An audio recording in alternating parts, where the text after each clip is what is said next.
Hey everybody, welcome to week 19 of the WMBC reading plan. You join me in my yard outside.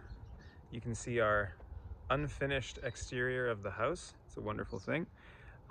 We are starting the book of John. Well, I guess technically we started the book of John yesterday.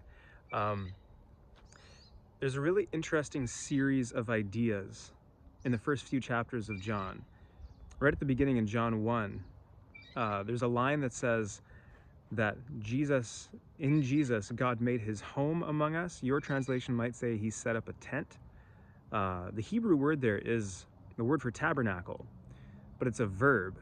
So it's like saying that in Jesus, God tabernacled among us, which in English is really bad language or English, but in Hebrew, it makes total sense. What John is saying is that Jesus is, well, let's talk about tabernacles or temples. In the ancient world, a temple or a tabernacle is the place where God's space and our space overlap. And what you'll see in a lot of tabernacles is, or temples, I should say, is that you'll have stairways going up. Think about all the different ancient ziggurats and things. Temples are at the top of hills because God's space is up high. And so you're going to get as high as you can. That's where where they understood that you'd meet with God, and you'd have stairs going up and down so that you could ascend and go up to God's space. And you'll have another line when Jesus is choosing his first disciples, where he sees one of the disciples under a fig tree. And then when he meets him, he tells him, "Oh, I actually saw you there before I even met you."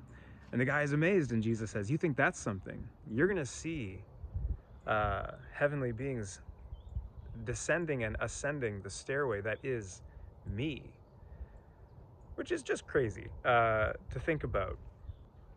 But what John is basically saying, and it'll come up again, I believe, in chapter 3 or 4, is that Jesus is a temple. That in Jesus, we no longer need a building to go and meet with God, because in Jesus, God's space and our space, God and humanity completely overlap, which is amazing. And what's even more amazing is that as you continue to read through the New Testament, you're going to see that word temple start to describe the community of Jesus, the church.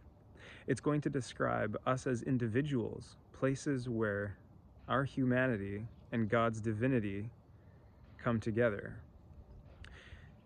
But there's another interesting thing about temples, because they always need building. A temple doesn't come up in a day, much like my unfinished house. It takes time and effort, and sometimes it takes longer than you want. And I think that applies to us as individuals as well.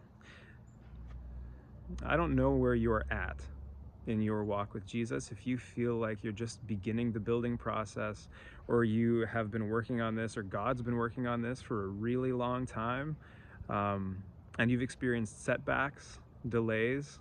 There's often delays in construction, but God is a very patient builder. And so if you find yourself discouraged today, remember that God is building a temple in you and in us, his church. And he'll see the work completed. All we have to do is keep being willing to work and let him work through us. May God bless you as you read today.